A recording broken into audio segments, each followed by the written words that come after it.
Señor presidente del Instituto de Estudios Hispánicos de Canarias, también su junta directiva, querido conferenciante, miembros de la Corporación Municipal presentes, vicerrector de la Universidad de La Laguna, presidente del Consejo Económico y Social, diferentes personalidades y autoridades que nos acompañan en este Salón Noble del Ayuntamiento del Puerto de la Cruz. Sean todos cordialmente bienvenidos en esta tarde de 12 de octubre. Tarde, día completo, donde venimos celebrando un día de esos importantes de verdad en el calendario, Día de la Fiesta Nacional de España, Día de la Hispanidad, donde, desde luego, ponemos en común, celebramos y reivindicamos nuestra pertenencia a ese proyecto común que es España y que además, desde aquí, en este archipiélago, lo hacemos con el singular ángulo que nos da la canaridad, en mi opinión, una de las mejores formas, sin lugar a dudas, de vivir la hispanidad. Hispanidad que nos da pie para poner también de relieve y de manifiesto ese extraordinario vínculo que se ha generado con el paso de los siglos con Hispanoamérica, con esos países de América con los que el gran vehículo que es el español, nuestra lengua común, ha conducido esa relación privilegiada que se extiende ya por más de 500 millones de personas en nuestro planeta. Y por tanto, un día como hoy tan especial no podía tener mejor colofón que acoger en este salón de plenos, en este salón noble del Ayuntamiento, pues la conferencia inaugural del curso 2018-2019 del Instituto de Estudios Hispánicos de Canarias. Institución íntimamente ligada en su nacimiento al Ayuntamiento, o viceversa, y viceversa. Pepe, ahí ya tú me corriges el matiz, pero que sin lugar a dudas nos genera también la obligación moral de respaldar, apoyar y sustentar todas las iniciativas que provengan del Instituto y reforzar también ese largo vínculo que tenemos, que no siempre ha sido lo continuo y estrecho que debiera ser seguramente, pero que estamos completamente decididos a que mantenga en esta fecha su máximo vigor. Agradecidos por la confianza a la hora de elegir este espacio por excelencia de la pluralidad y de la democracia en nuestro municipio para albergar este primer acto, esta primera conferencia del curso. Y además una satisfacción especial hacerlo de la mano de un verdadero referente del periodismo en España, de Joaquín Estefanía, al que, sin ánimo de hacer ya pues la introducción debida, que además la va a hacer mucho mejor que yo el presidente del Instituto, sí quiero al menos, antes de terminar estas breves palabras, pues dar formalmente la bienvenida a nuestro municipio, Joaquín. Muchas gracias a todos, espero que disfruten del acto de hoy y sobre todo mis mejores deseos en nombre de la Corporación Municipal para este nuevo curso del Instituto. Muchas gracias.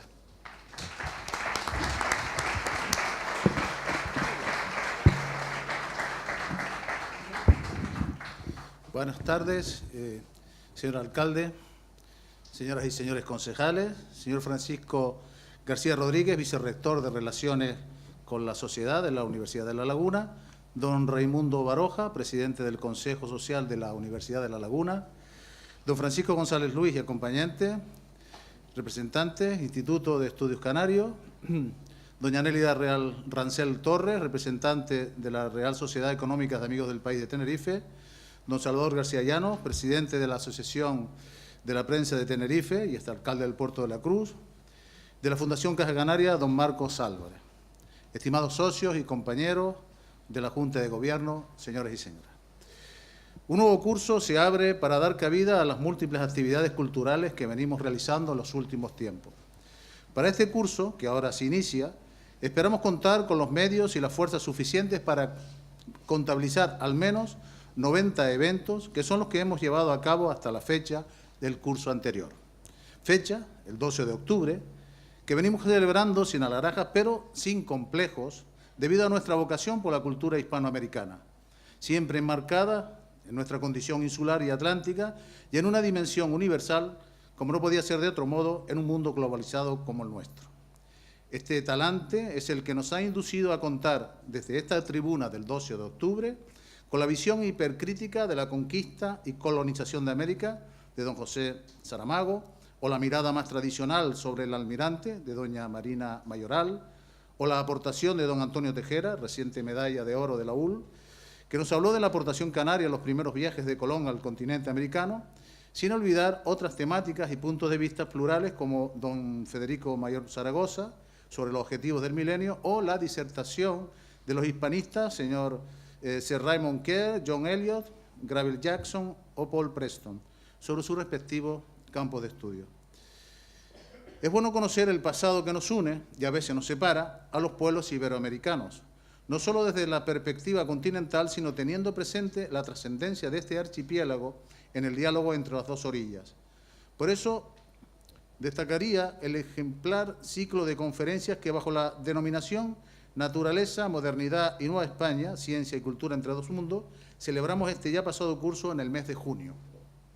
O la importancia que le damos a la recuperada Semana de Historia de América, a celebrar el próximo diciembre, con la aportación de distinguidos investigadores canarios, nacionales e internacionales. Pero como ustedes bien saben, el Instituto de Estudios Hispánicos de Canarias no se ciñe, ni mucho menos, a ese solo campo de la actividad americanista, sino que abarca muchos otros aspectos de la actividad cultural y científica. Así, en la próxima Asamblea General, someteremos a su aprobación un conjunto de proyectos que van desde la edición y publicación de 3 libros y nuestra revista Catarum, así como la revista digital Nexo de la sesión de estudiantes, hasta ciclos, jornadas, semanas de historia, de ciencia, de literatura y de arte.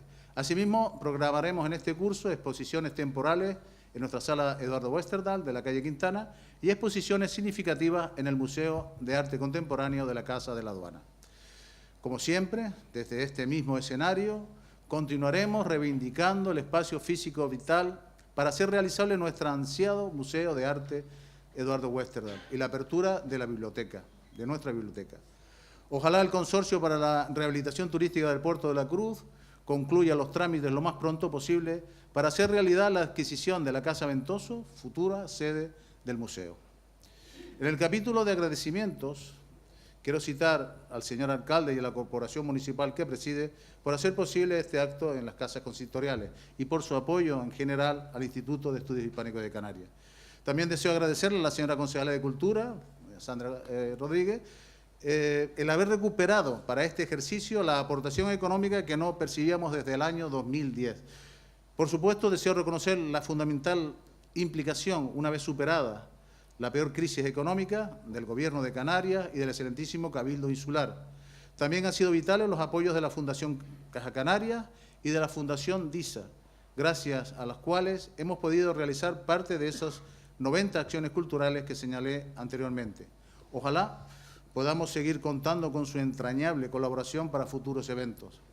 Y mi gratitud a la aportación y a la colaboración de nuestros socios y socias del Instituto de Estudios Hispánicos de Canarias. En fin, no querría acabar sin antes agradecer a la Junta de Gobierno, personal administrativo y colaboradores del Instituto, y a todos ustedes que suelen acudir en buen número a casi todas nuestras actividades culturales, su inestimable aliento. Especialmente quiero agradecer a nuestro conferenciante, Joaquín Estefanía, por haber aceptado nuestra invitación a impartir esta lección inaugural titulada La Sociedad de Descenso. Un vasto currículum periodístico. Se inició nuestro conferenciante en el mundo de la información en 1974, ha ejercido y dirigido diversos medios de comunicación, así como la Escuela de Periodismo de la Universidad Autónoma de Madrid, El País. Actualmente ocupa el cargo de adjunto a la directora del rotativo El País.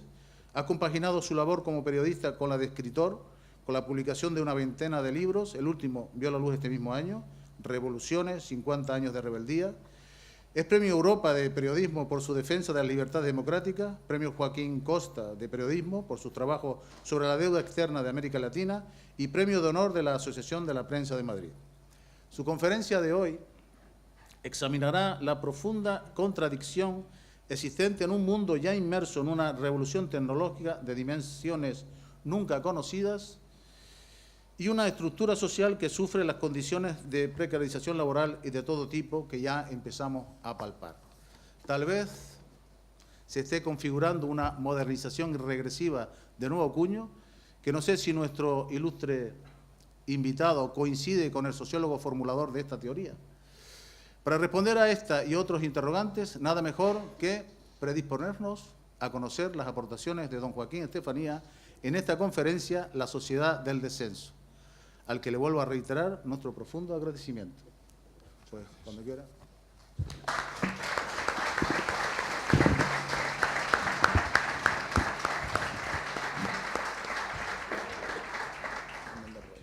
Bueno, Bueno, buenas tardes. Buenas tardes. Agradezco a mis anfitriones la posibilidad que me han dado de estar aquí esta tarde con ustedes, al Instituto de Estudios Hispánicos de Canarias, al alcalde de Puerto de la Cruz, que nos ha ofrecido este bello lugar para que nos reunamos, y, por supuesto, les tengo que agradecer a todos ustedes que estén aquí hoy, una tarde de fiesta, ¿no?, para oír algunas reflexiones bastante duras de escuchar, dado el momento que vivimos y dados los tiempos que acabamos de pasar. Una de las obsesiones que tengo yo como periodista habitualmente es reflejar la velocidad con la que en algunos momentos se nos olvidan las cosas que han ocurrido a nuestro alrededor y volvemos a cometer los mismos errores que en el pasado, ¿no?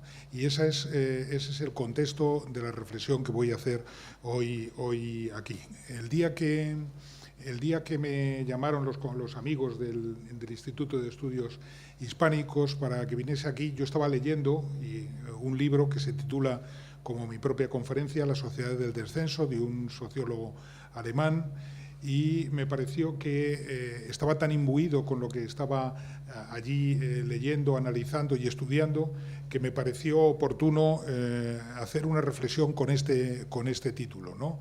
Luego, cuando esto ocurrió hace unos meses, creo que fue antes del verano, cuando nos pusimos de acuerdo, luego cuando comencé a preparar estas palabras, pues me di cuenta que muchas de las cosas que en estos momentos leemos, oímos, escuchamos o vemos en los medios de comunicación tienen que ver precisamente con esto que se denomina la sociedad del descenso, ¿no?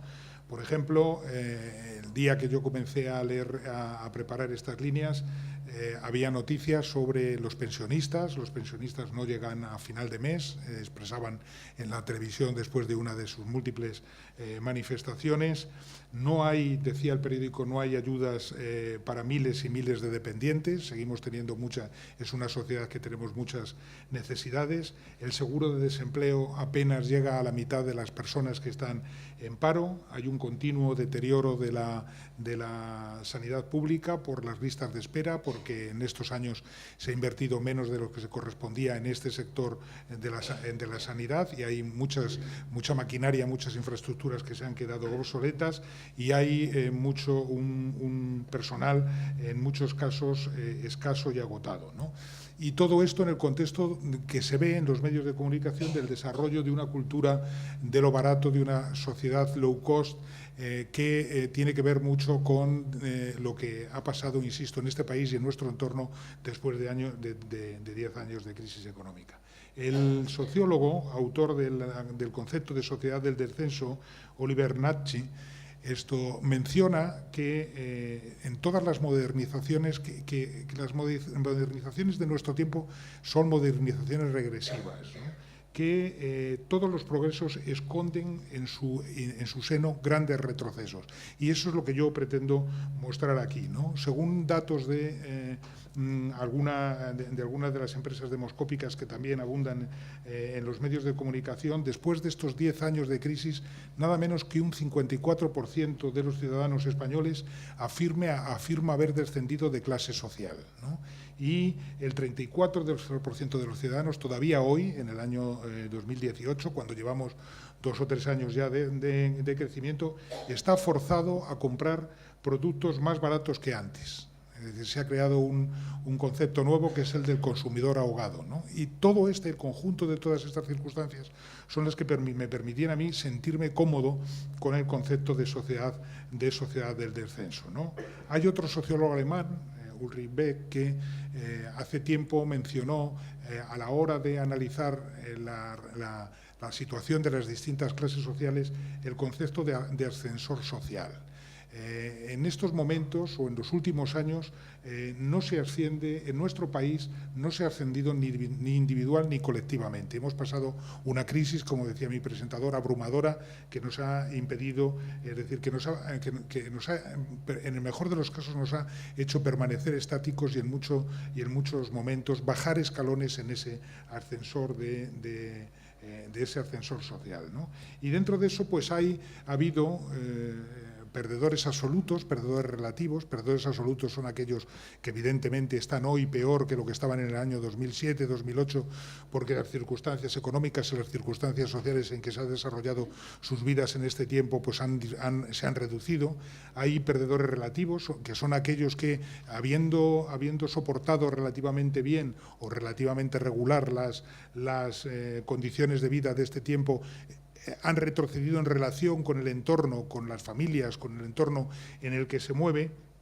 Y hay perdedores aspiracionales, que son todos aquellos que estudiaron, que se prepararon, que trabajaron, que sobrevivieron, creyendo que iban a llegar a un lugar dentro de la sociedad que jamás han llegado a ocupar. No llegaron nunca al límite de la escala social para el que se prepararon y con el que soñaron. Y esos son los que se llaman en estos momentos perdedores aspiracionales. Por supuesto, me estoy refiriendo, y luego me detendré mucho más atentamente a esto, en primer lugar, a los jóvenes, a los desempleados mayores de 45 años, a los trabajadores pobres que no llegan a final de mes, aquellos que se han quedado o que se están quedando al margen de esa revolución tecnológica tan acelerada que estamos padeciendo, aquellos que han sufrido la deslocalización de sus empresas y por consiguiente se han quedado en paro. Todo este conjunto de personas que un sociólogo español, José María Lasalle, ha denominado algo así como el proletariado emocional, ¿no? Aquellas personas, aquellos conjuntos de seres heterogéneos con distintos lugares en la sociedad que han visto quebrarse los ideales del progreso y que se han frustrado generacionalmente durante todo este tiempo. Uno de los aspectos que más en discusión están en estos momentos es si podemos considerar que ha acabado la crisis o no ha acabado la crisis, ¿no? En mi opinión, en términos técnicos, sí podríamos decir que la crisis ha acabado, puesto que ya no hay una recesión. El mundo y nuestro país están creciendo levemente, pero están creciendo. Otra cosa es lo que han dejado detrás, pero en estos momentos ya no podemos compararnos con lo que sucedía en España y en el mundo en los años 2008, 2009, 2010, etcétera, etcétera. Hay otra tesis, también muy defendible, que dice que la crisis no ha acabado, sino que ha mutado de naturaleza, que ha mutado una vez más de naturaleza, ¿no? Y que tiene unas características distintas de las que tenía antes, ¿no? Ustedes recordarán que en el año 2007, 2008, la crisis empieza por una crisis hipotecaria, una crisis inmobiliaria que viene de Estados Unidos al resto del mundo. Luego esa crisis hipotecaria muta, cambia y se convierte en una crisis financiera que afecta a los principales bancos.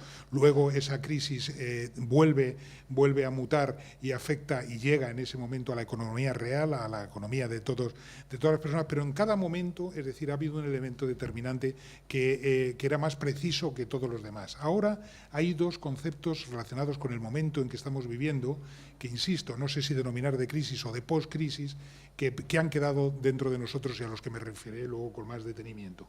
Uno es la desigualdad que ha crecido exponencialmente durante todos estos años, y otro es el concepto de precarización, que es un concepto que tenemos alrededor nuestro, porque si nosotros mismos no somos ciudadanos precarios, desde luego nuestros hijos o nuestros nietos lo son, y es muy probable que todas las personas que están en esta sala, como yo mismo, tengan a su alrededor muchos ciudadanos precarios alrededor de ellos en sus vidas, ¿no? Si hubiera que hacer un análisis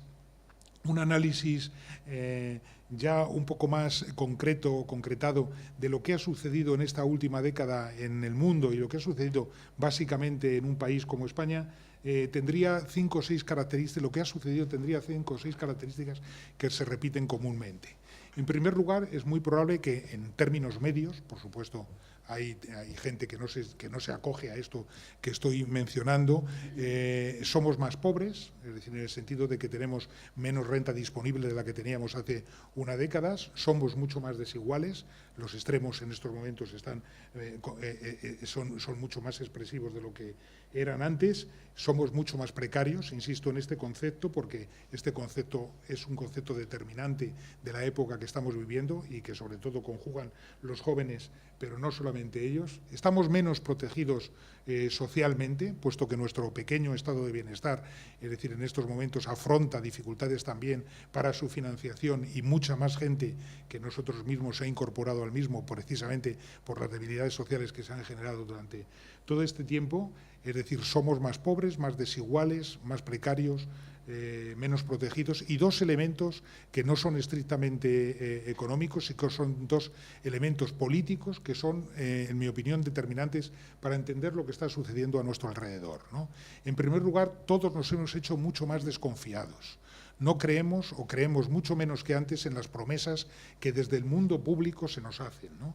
Muy pocas veces ya creemos en esas promesas. Y esta desconfianza es la que está en el origen de la crisis de representación política que ha pasado este país y que pasan los países de nuestro entorno. La aparición de fuerzas nuevas, de uno u otro signo ideológicos, que están en estos momentos disputando con los partidos políticos tradicionales la representación pública y la representación colectiva de todos nosotros. Es decir, somos más desconfiados y nos hemos hecho, en una buena parte, como dicen todos los sondeos, lo que ahora se llaman demócratas instrumentales, ¿no? Hay una generación, que es la mía, desde luego, que nació al mundo de la democracia. Para nosotros la democracia es la mejor utopía factible de la humanidad. Veníamos de una sociedad autoritaria de otros tiempos, es decir, y para nosotros la democracia era el mejor de los mundos posibles y no tenía ninguna discusión, ¿no? En estos momentos, en los sondeos, en las respuestas a los sondeos que hace bastante gente, se dice, sí, yo prefiero la democracia a un sistema autoritario o a una sociedad cerrada, desde luego, pero siempre que la democracia arregle mis problemas. En el caso de que la democracia no arregle mis problemas, yo sería capaz de sacrificar algunos trozos de esa democracia a cambio de tener mayor bienestar. Esto es un concepto nuevo, de la democracia, de los demócratas instrumentales, que viene, por cierto, de otras zonas. No es nada nuevo, ha ocurrido en otras partes del mundo, en América Latina lleva ocurriendo muchas décadas y tal, pero que se ha instalado también con nosotros. Entonces, estas características, todas estas características, unas económicas y otras políticas, hacen que estemos viviendo en un mundo diferente, donde todos, además, o la mayor parte, tenemos la sensación de que la salida a esa crisis, la salida a los momentos más duros de esa crisis, ha sido una salida injusta, que los sacrificios se han repartido de una manera no justa, y todos sabemos que todo esto no es una fatalidad natural, no es un tsunami que haya llegado a nosotros, no es un acontecimiento que tenga que ver con la naturaleza, sino que tiene que ver fundamentalmente con el tipo de políticas que se han aplicado durante todos estos tiempos, en las que hoy, desde luego, no voy a entrar, ¿no? Es decir, si determinamos que estamos viviendo en una sociedad del descenso, si determinamos que se ha paralizado de alguna manera la escalera social, si estamos discutiendo en estos momentos en qué momento de la crisis estamos, si la hemos superado o estamos viviendo otro momento, la siguiente reflexión tiene que ser, evidentemente, a quién ha afectado más estas dificultades que hemos estado pasando. En estos momentos, básicamente, nuestra sociedad, la sociedad española, se divide en rasgos generales en tres grandes clases sociales, podríamos decir, o clases generacionales más que clases sociales. Una son los jóvenes, los célebres millennials, aquellos que no han llegado, que están entre los 18 y los 35 o los 37 años, que son algo así como el 23% de la población española. Luego hay otra capa generacional, que son aquellos que un día, hace mucho tiempo, llamamos generación X, que son aquellas personas que tienen entre los 36, 37, 38 años y llegan a los 50 y tantos, que también son el 25% de la población. Y luego está la tercera pata, que son los baby boomers, es decir, los jubilados, aquellos que tienen más edad, que tienen entre los 50 y tantos años y llegan a los 75. ¿Quién de estas tres grandes sociales ha sido la que más ha sufrido en todos estos terrenos? Los sociólogos y los científicos sociales hablan ahora de dos conceptos muy interesantes para profundizar en ello, que son el de generación bloqueada y el de generación perdida. ¿Quién forma parte de la generación bloqueada?, dicen ellos. Pues fundamentalmente los jóvenes, que son a los que voy a referirme con más detenimiento, porque en mi opinión son el trozo de población que más está sufriendo, que más ha sufrido las dificultades de todos estos años. Jóvenes que, en resumen, como podríamos decir que son los que más dificultades tienen para incorporarse, para acceder a lo que hasta ahora se entendía como una vida normal o como un trabajo normal, como un trabajo relativamente bien pagado, con una cierta seguridad, es decir, que les durase tiempo y que les permitiese tener aquella secuencia que ya han olvidado, que fue la secuencia de vida que tenemos muchos de los que estamos aquí y que tenemos una edad, ¿no? Que lo que decíamos era, vamos a formarnos bien, vamos a tener la mejor educación, porque teniendo la mejor educación tendremos un buen trabajo, teniendo un buen trabajo podremos tener una buena vivienda, algún día podremos casarnos y tener hijos, circularemos con más o menos normalidad en una etapa de unos años en los que trabajaremos bien y un día nos jubilaremos con una pensión pública. Esta forma de razonar que hemos tenido mucho se ha roto en mil pedazos y en estos momentos no pertenece a la forma de razonar y de pensar de estos jóvenes millennials que para nada piensan que eso pueda ocurrir así.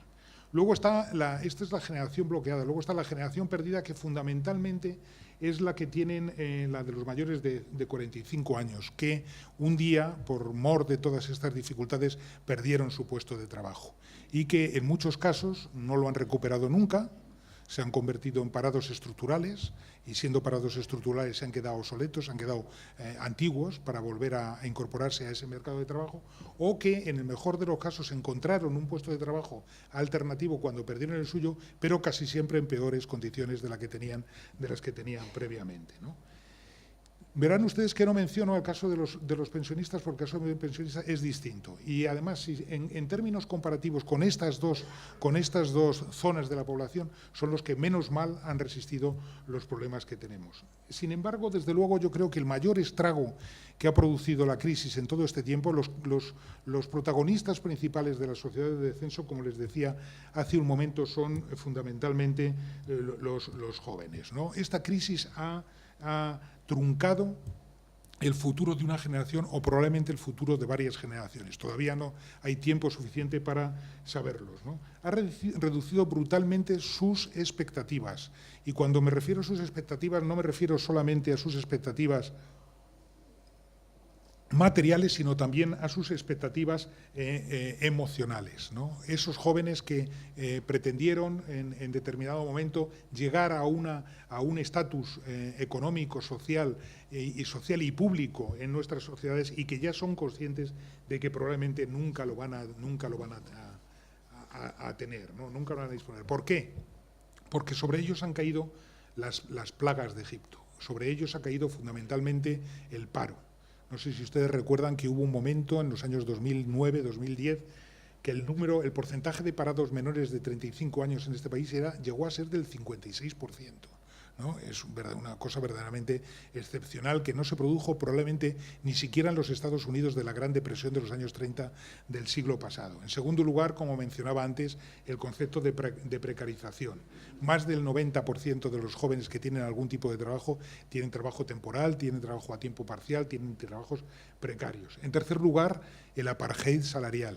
Es decir, muchos de estos trabajos tienen unos sueldos que podríamos denominar, entre comillas, como ridículos, ¿no? Es decir, y que no generan ninguna lealtad de esos jóvenes con el lugar en donde está trabajando, de manera que si encuentran un sitio a continuación que les da un poco más dinero, se van al mismo y no tienen aquella lealtad que respecto a las empresas en las que trabajamos tuvimos alguna vez la gente de mi generación. Y en cuarto lugar, y no menos importante, sino todo lo contrario, jóvenes que han tenido que emigrar para sobrevivir, que han tenido que salir fuera para encontrar trabajo y para encontrar, sobre todo, algún tipo de trabajo que tuviese alguna relación con aquello que habían estudiado, ¿no? Esto es verdaderamente, ahora lo mencionaba con una compañera con la que hablaba antes de entrar en esta sala, y además esta emigración se ha producido con el dinero público, porque mucha de esta gente, muchos de estos jóvenes que han emigrado y que algunos probablemente no volverán y otros volverán, pero después de mucho tiempo de trabajar fuera, se han formado con el dinero público, se han formado en los colegios, en las universidades, en el sector público educativo de este país, y eso lo están aprovechando otros países, ¿no?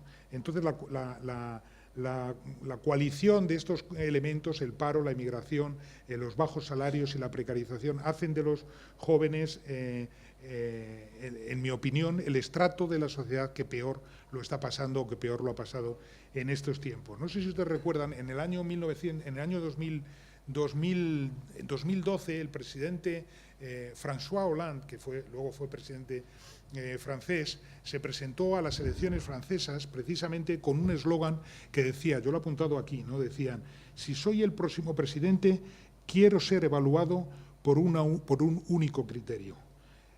Si viven los jóvenes mejor en 2017, es decir, cuando ha acabado mi mandato, que en el año 2012. Pido ser juzgado solo sobre este compromiso, sobre esta verdad, sobre esta promesa. Bueno, evidentemente fue dramático, es decir, no solamente no funcionó esa promesa de François Hollande, sino que ni siquiera se volvió a presentar a las siguientes elecciones, precisamente por el convencimiento que tenía, por la constancia que tenía, que aquel primer compromiso había sido incapaz de cumplirlo, probablemente, aunque tuvo voluntad de hacerlo, porque las condiciones no se lo permitieron, ¿no? En estos momentos ya hay multitud de datos que no les voy a citar a ustedes, es decir, sobre el hecho de que en estos momentos los jóvenes de hoy ya viven peor que nosotros, que sus padres y con sus abuelos. Durante muchos años hemos estado poniendo esta frase en condicional. Si no cambian las cosas, los jóvenes vivirán peor que lo que vivimos nosotros. Eso ya se ha producido. La gran discusión está en estos momentos si los hijos de los hijos van a también tener esa secuencia negativa o se va a paralizar esta secuencia, insisto, pesimista respecto al progreso lineal, ¿no? La marcha atrás en el bienestar debería ser una anomalía histórica y, sin embargo, en estos momentos ya hay sondeos que se han hecho públicos recientemente, en donde ya una nueva generación empieza a pensar que va a vivir peor que la de sus padres, que ya vivieron peor que nosotros mismos. Y esto, atención, esto ya no es un accidente histórico que ha sucedido en un periodo muy concreto del tiempo, sino una evolución tendencial a la que tenemos que dar mucha atención. Además, nosotros, sus padres, los padres de esta gente, hemos tenido dos elementos con los que ellos se comparan, que son muy buenos para nosotros y muy nocivos para ellos. Primero, somos la primera generación que hemos vivido en paz. Es decir, nosotros afortunadamente no hemos vivido ninguna guerra. Nosotros conocemos la guerra civil a través de los recuerdos de nuestros padres, de nuestros abuelos, de las cosas que hemos leído, de las cosas que hemos visto en las películas, en los documentales, pero nosotros no hemos tenido ningún conflicto. Y en segundo lugar, nosotros hemos vivido con una prosperidad al alza. Es decir, a pesar de algunos picos de sierra, casi siempre que cambiábamos, casi siempre que avanzaba el tiempo, mejorábamos. En estos momentos hay muchas más dificultades para nuestros hijos para vivir un periodo de paz, dado las cosas que están sucediendo en nuestro alrededor en el mundo, y desde luego ese progreso, esa prosperidad no es lineal, sino todo lo contrario, se ha quebrado abundantemente. Ahora entro en la parte un poco más propositiva, es decir, después de haber analizado estas situaciones, es decir, ¿qué se puede hacer o qué se está haciendo, mejor dicho, para superar esta situación, para superar una situación amarga, es decir, que ha durado una década? Esta crisis que hemos pasado ha sido menos profunda, sin duda, que la Gran Depresión de los años 30 del siglo pasado, pero ha sido mucho más larga y ha sido mucho más compleja, de manera que ha sido mucho más difícil atacarla y atajarla, ¿no? ¿Cómo superar esta situación, ¿no? Y yo aquí me gustaría hablar ahora de la necesidad que tenemos los ciudadanos de este país y los ciudadanos en general de nuestro entorno, del mundo occidental en el que vivimos, de crear, de firmar un nuevo contrato social que nos permita convivir a unos con otros, redistribuyendo un poco mejor las situaciones de anormalidad en la que estamos ahora. Como ustedes saben, el concepto social lo creó uno de los enciclopedistas, Jean-Jacques Rousseau, que en el siglo XVIII escribió un libro con el mismo título. Luego, mucho tiempo después, cuando finalizan las dos guerras mundiales, los políticos, es decir, vencedores de las mismas, es decir, se reúnen y creen que es necesario tener un nuevo contrato social para mantenernos en tiempo de paz, para que los europeos no nos volvamos a matar como nos habíamos matado 2 veces en menos de 30 años y para que crezca el bienestar a nuestros alrededores, ¿no? Un contrato social es una especie de acuerdo entre los miembros de una sociedad, de un grupo social, que define ese acuerdo tanto los derechos como las obligaciones que tenemos cada uno de nosotros, ¿no? Y son las cláusulas, lo que podríamos llamar las cláusulas de un contrato. Esas cláusulas, esas obligaciones, esos derechos no son inmutables, tampoco son naturales, dependen de las características de cada época, de las características de cada situación, y cambian dependiendo de esas circunstancias y cambian dependiendo de las correlaciones de fuerzas que hay en cada momento, ¿no? Bueno, pues a partir del año 1945, partiendo de Europa y luego extendiéndose al resto del mundo, las fuerzas políticas de derechas y de izquierdas, o podríamos decir de centroderecha y centroizquierda, sin tener en cuenta los extremos, llegaron a una especie de contrato social implícito, porque nunca se firmó de ninguna manera, que decía básicamente algo de lo que ya he hablado, ¿no? Aquellos que cumplen las reglas del juego, aquellos que estudian, que trabajan, que tienen suerte en la vida, pues progresan y logran estabilidad y tranquilidad en sus vidas. Y eso dio a una generación o a varias generaciones de ciudadanos, pues efectivamente, una cierta tranquilidad en que las cosas iban a funcionar aparentemente o bastante bien, ¿no?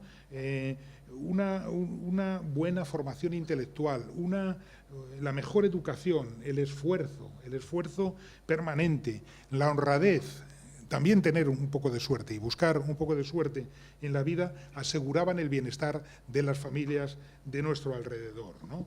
Y esto fue muy relevante para el desarrollo europeo y el desarrollo de nuestros países durante mucho tiempo. Unos, los más favorecidos, que eran una minoría, se quedaban con la parte más grande de la tarta. Sin duda, eso fue siempre así, ¿no? Pero a cambio, los otros, la inmensa mayoría, las clases medias, las clases bajas, tenían un trabajo asegurado, ¿no? Cobrarían salarios suficientes, estarían protegidos frente a la adversidad con un estado de bienestar que se había creado justamente en esos años. Irían poco a poco ascendiendo en la carrera, en la escala social. Eso es lo que se ha roto en nuestros tiempos. Eso es lo que ya no funciona, ¿no? Un porcentaje de esa mayoría que pertenecía a las clases medias incluso podría traspasar la frontera de esa clase media y llegaría a formar parte de los de arriba, ¿no? Las clases medias ascendentes que hemos visto vivir y hemos visto a nuestro alrededor durante tanto tiempo. Hace unos días escuchaba un anuncio en una radio de una empresa privada de colocaciones que decía textualmente esto, ¿no? Si estudias y te esfuerzas, podrás llegar a lo que quieras, decía. Bueno, eso es justamente lo que se ha roto, lo que en estos momentos no funciona. Se ha creado una brecha creciente entre las expectativas que se crean, en las expectativas que hemos creado entre todos y las posibilidades de cumplir esas expectativas. Por eso estamos viviendo en una sociedad del descenso, ¿no? Este contrato social ha sido sustituido por lo que algunos científicos sociales llaman ahora el efecto Mateo. Ya no existe esa solidaridad interclasista de aquel contrato social. El efecto Mateo, que tiene el nombre del evangelista del mismo nombre, toma sus palabras, ¿no? Aquel que tiene más, más le dará. Y al que tiene menos se le quitará para dárselo al que más. Ese es el mundo de las desigualdades que estamos viviendo en estos momentos. Esta es la historia de las desigualdades, la era de las desigualdades que se ha creado, donde se están olvidando, o estamos olvidando todos, los principios y las lecciones que sacamos los humanos después de aquellas 2 guerras mundiales que tanto hicieron sufrir al mundo y que queríamos que no se volviesen a repetir nunca más, ¿no? ¿Qué es lo que hay que hacer? Es decir, hay que cambiar el contrato social y volver a crear otro contrato social distinto del que hemos tenido hasta ahora, ¿no? Existe una duda nueva entre muchos ciudadanos al ver los abusos que se han producido durante estos últimos años en el mundo de la economía, si son capaces de convivir, como han convivido durante más de medio siglo, la democracia y el capitalismo. Es decir, la democracia, el sistema político, y el capitalismo, el sistema económico, siempre tienen unas relaciones inestables. Es decir, cuando la política es mucho más fuerte de la economía, se producen unos ciertos desequilibrios. Cuando la economía es mucho más cierta que la política, se producen otros desequilibrios probablemente más potentes. Y ese desequilibrio se ha producido en los últimos tiempos. Mandan mucho más los intereses económicos que los intereses políticos que hay, a los cuales muchos elegimos para que nos arreglen nuestros problemas colectivos. Así es como surge la nueva teoría del miedo, ¿no? Los ciudadanos ahora tenemos miedo, tenemos los miedos tradicionales, el miedo, desde luego, a la debilidad, el miedo a la enfermedad. También tenemos un miedo nuevo, que es el miedo de que tengamos que competir por los pocos puestos de trabajo que se crean y por nuestro pequeño estado de bienestar, por gente que viene de fuera y que viene a luchar por sus derechos y por una nueva forma de vivir entre nosotros. Pero ha aparecido un miedo nuevo entre nosotros, aquel que tenemos a que nuestros políticos, nuestros representantes, aquellos a los que elegimos para que nos arreglen nuestros problemas colectivos, nos arreglen nuestros problemas públicos, no puedan hacerlo aunque quieran, porque la solución a todos nuestros problemas cada vez está más lejos de ellos. Cada vez está en sitios, es decir, donde no hay políticos que puedan arreglarlo, sino que depende del mundo de las empresas, del mundo de las multinacionales, del mundo de los mercados, etcétera, etcétera, que muchas veces nos complican muchísimo la vida, ¿no?